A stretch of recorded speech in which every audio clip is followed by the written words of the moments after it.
नमस्कार दोस्तों। आज की कहानी है, क्या बहू सिर्फ काम करने के लिए होती है। रीमा पढ़ी लिखी लड़की थी। वह शादी के पहले से जॉब करती थी। अच्छा रिश्ता देखकर उसके माता पिता ने उसकी शादी कर दी। शादी खूब धूमधाम से हुई। रीमा अपने माता पिता की लाडली बेटी थी। उसका एक भाई भी था जिसकी शादी हो चुकी थी।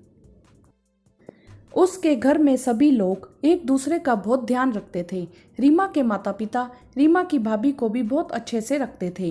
रीमा को लगता था जैसे उसके माता पिता भाभी का ख्याल रखते हैं, वैसे ही उसके ससुराल वाले भी उसका ख्याल रखेंगे। माता पिता से ढेरों नसीहत लेकर वह अपने ससुराल आ गई। शुरू शुरू में ससुराल में सब लोग बहुत अच्छे थे। अभी रीमा की छुट्टियां चल रही थी तो वह पूरे मन से घर के सारे काम सीख रही थी। रीमा को खाना बनाना अच्छी तरह से आता था। वह बदल बदल कर रोज नई डिश बनाती थी। सब कुछ सही चल रहा था, लेकिन अक्सर रीमा को यह महसूस होता था कि जैसे ही वह सबके बीच जाकर बात करने की कोशिश करती है, सभी लोग चुप हो जाते हैं।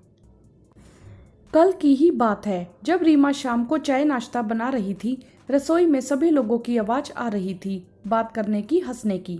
लेकिन जैसे ही रीमा चाय नाश्ता लेकर कमरे में पहुंची, सब एकदम चुप हो गए। एक दूसरे को देखकर चुप रहने का इशारा करने लगे। यह सब देखकर रीमा को अजीब लगा। उसने सोचा, उसके मायके में तो सब लोग एक ही साथ बैठकर बात करते हैं और उसकी भाभी भी हमेशा उसमें शामिल होती है, लेकिन यहाँ तो मेरे आते ही सब चुप हो जाते हैं। एक दिन उसने अपने पति रोहित से इस बारे में बात की। रोहित, मुझे बार बार ऐसा लगता है कि मेरे बिना आप लोग सब खूब बातें करते हैं, लेकिन जैसे ही मैं आप लोगों के बीच में बैठकर बात करना चाहती हूँ, सभी लोग एकदम से चुप हो जाते हैं या उठकर चल देते हैं। ऐसा क्यों? ऐसा कुछ भी नहीं है, तुम कुछ ज्यादा सोच रही हो रीमा। रोहित ने मोबाइल देखते देखते कहा। और तुमसे बात करने के लिए मैं तो हूँ। तुम्हें जो बात करनी है मुझसे कर सकती हो। हाँ रोहित, आप तो हैं, लेकिन क्या घर वालों के साथ बात करना, सबके बारे में जानना गलत है? इसीलिए तो मैंने अपनी छुट्टियां बढ़ा दी थी कि सबको जान सकूं, सबके साथ थोड़ा समय बिता सकूं। लेकिन यहाँ तो उल्टा ही हो रहा है, रीमा ने मायूस होते हुए बोला। ऐसे ही कुछ महीने निकल गए। रीमा ने अब अपना ऑफिस ज्वाइन कर लिया था। अगले दिन रविवार को नाश्ता करने के बाद सभी लोग बाहर चले गए। सासू माँ ने रीमा से बोला कि तुम खाना बनाकर रखना, हम लोग खाने के टाइम तक आ जाएंगे। लेकिन सासू माँ, आप लोग किस काम से जा रहे हैं? थोड़ा काम है, अब हर चीज़ तुम्हें बताई जाएगी क्या? चुपचाप अपना काम करो। यह बोलकर सासू माँ चली गई। रोहित, उसके मम्मी पापा, छोटी नंद मीना और छोटा देवर सब लोग चले गए। रीमा अकेली रह गई घर में। रीमा ने सोचा कि क्या जिंदगी होती है लड़कियों की भी, बस पूछा ही तो था। सासू माँ ने ऐसे दो टूक जवाब दे दिया। उसने खाना बनाया, पूरा घर व्यवस्थित किया, कपड़े धोकर डाले। सब करते करते काफी टाइम हो गया। रीमा थक कर आराम करने के लिए लेटी। रीमा के लेटने के 5 मिनट बाद ही सब लोग वापस आ गए। सब लोग बहुत प्रसन्न दिख रहे थे। सबने खाना खाया और आराम करने अपने बेडरूम में चले गए। रीमा भी सारा काम खत्म करके थोड़ी देर आराम करना चाहती थी। वह भी अपने रूम में आ गई। शाम को रीमा के पास उसकी दोस्त प्रिया का फोन आया। प्रिया ने उसे ऐसी खबर दी कि उसका मन दुखी हो गया। प्रिया ने बताया कि रीमा के ससुराल वाले अपने छोटे बेटे के लिए लड़की देखने गए थे। प्रिया ने बोला, रीमा तू मेरी बात सुन, मैं तुझे बचपन से जानती हूँ। तुझे शुरू से सब लोग अच्छे ही लगते हैं, क्योंकि तेरा दिल साफ है। मुझे भी ये बात बताते हुए अच्छा नहीं लग रहा, लेकिन वह जिस लड़की को देखने आए थे वह मेरी सोसाइटी में ही रहती है। उसकी मम्मी मेरी फ्रेंड है, तो उन्होंने मुझे बुलाया था। और मैं तो कभी तुम्हारे घर वालों से नहीं मिली, तो मैंने उन्हें कैसे पहचाना? तू ये सोच रही है ना? तो सुन, फेसबुक में तेरे साथ तेरे हस्बैंड की फ़ोटो देखी थी मैंने, क्योंकि मैं तेरी शादी में नहीं आ पाई थी। मेरी सासू माँ का ऑपरेशन हुआ था, इस कारण मुझे उनके पास रुकना पड़ा था। और तूने अपने व्हाट्सएप स्टेटस पर पूरी फैमिली की फ़ोटो डाली थी, तभी मैं सबको पहचान गई। लेकिन उनके सामने मैंने कुछ जाहिर नहीं किया। मुझे लगा शायद तेरी तबीयत सही ना होने की वजह से तू इस शुभ अवसर पर शामिल नहीं हुई। यह बोलकर प्रिया चुप हो गई। रीमा को कुछ समझ नहीं आ रहा था कि वह क्या बोले। रीमा को बहुत बुरा लगा। उसने सोचा कि पता नहीं घर वालों ने ऐसा क्यों किया। अगर वह मुझे बता देते तो क्या मैं मना कर देती। शाम को रीमा जब सबके लिए चाय नाश्ता बना कर लेकर आई तो देखा ड्राइंग रूम में कोई भी नहीं है। सभी लोग सासू माँ के रूम में हैं और दरवाजा अंदर से बंद है। अब रीमा को रोना आ गया। उसे याद आया कि रोज तो सासू माँ काम के लिए उससे कहती है कि अब यही तुम्हारा घर है, इस घर के सारे काम तुम्हें ही करने हैं। क्या बहू सिर्फ काम करने के लिए होती है। रीमा घर और ऑफिस दोनों काम अच्छे से कर रही थी। उसने सोचा कि उसको घर के किसी भी काम में सलाह देने का निर्णय लेने में शामिल क्यों नहीं किया जाता।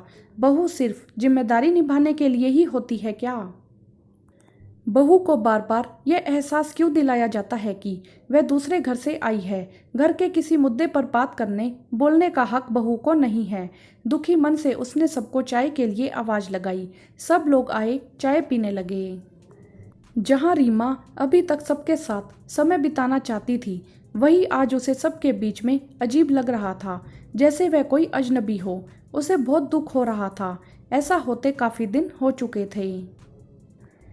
कुछ दिन बाद रीमा की सासू माँ ने बोला कि रीमा के देवर विवेक के लिए एक रिश्ता आया है। हमें तो सब कुछ सही लग रहा है।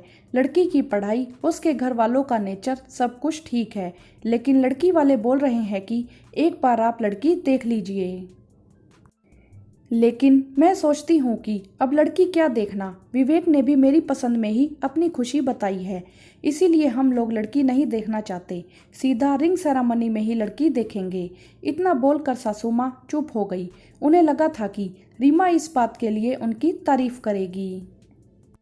रीमा को इस बात का बहुत बुरा भी लगा कि अभी भी सासू माँ झूठ बोल रही है। रीमा ने कुछ देर सोचने के बाद बोला, माँ जी आप क्यों झूठ बोल रही हैं मेरे सामने। लड़की तो आप लोग 15 दिन पहले ही देख आई हैं, मुझे बिना बताए। रीमा ने तुरंत अपने फ़ोन में उन सब की फ़ोटो दिखा दी जो उसे प्रिया ने भेजी थी। फोटो देखते ही सासू माँ के चेहरे का रंग उड़ गया। रीमा ने बोला, अगर आप मुझे बता देती तो मैं क्या मना कर देती। यह अब तो मेरा भी परिवार है। आप सब लोग रूम बंद करके बातें करते हैं। मैं बाहर खड़ी होकर सोचती हूँ कि आखिर मेरी गलती क्या है। कोई लड़की मायके से सीख लेकर नहीं आती कि ससुराल वालों के साथ बुरा व्यवहार करना है। आप लोग ही उसे बुरा बनने पर मजबूर कर देते हैं। आप लोग यह क्यों नहीं सोचते कि एक लड़की अपना घर परिवार सब कुछ छोड़कर आपके घर आती है, अपनी तरफ से पूरी कोशिश करती है घर को संभालने में, घर वालों की उम्मीदों पर खरा उतरने में। बदले में वह कुछ नहीं चाहती सिवाय प्यार और अपनेपन के। क्या ससुराल वालों का इतना भी फर्ज नहीं बनता कि जो लड़की हमारे लिए इतना सब कर रही है, बदले में हम भी उसे उतना ही प्यार और सम्मान दें। यह बोलते बोलते रीमा की आंखों में आंसू आ गए। उसने घूम के देखा, पीछे घर के सारे लोग बरामदे में खड़े थे, सब झुके हुए थे। ससुर जी ने आगे बढ़कर बोला, रीमा तुम सही कह रही हो, हम लोगों ने तुम्हारे साथ भेदभाव किया है। तुमने तो अपनी तरफ से हर संभव कोशिश की, लेकिन हम लोगों की सोच ही गलत है कि बहू अपनी कैसे हो सकती है। बहू तो पराई है, वह तो दूसरे घर से आई है। हम सब ये भूल गए थे कि कल को हमें भी अपनी बेटी मीना को घर से विदा करना है, और अगर उसके ससुराल वाले उसके साथ ऐसा व्यवहार करेंगे तो हमें भी उतना ही दुख होगा। वह भी तो तुम्हारी तरह ढेर सारे सपने सजाए अपने घर जाएगी। हम सब तुम्हारे गुनहगार हैं। रीमा, हम सबको माफ कर दो।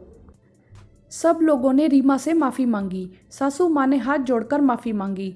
रीमा प्यार से सासू माँ के गले लग गई और रीमा ने सबको माफ़ कर दिया। अब रीमा के मन में सबके लिए बस प्यार ही प्यार था। सारे घर वालों के चेहरे पर भी मुस्कुराहट थी। दोस्तों, अक्सर बहू को यह सुनने को मिलता है कि वह पराई है, वह दूसरे घर से आई है। यह बिल्कुल गलत है। अब तो बहू भी आपके परिवार का एक महत्वपूर्ण हिस्सा है। बहू को अपना समझकर प्यार और सम्मान दें। आपकी इस विषय में क्या राय है, कमेंट करके जरूर बताएं। वीडियो को लाइक करें, शेयर करें और चैनल को सब्सक्राइब भी करें। धन्यवाद।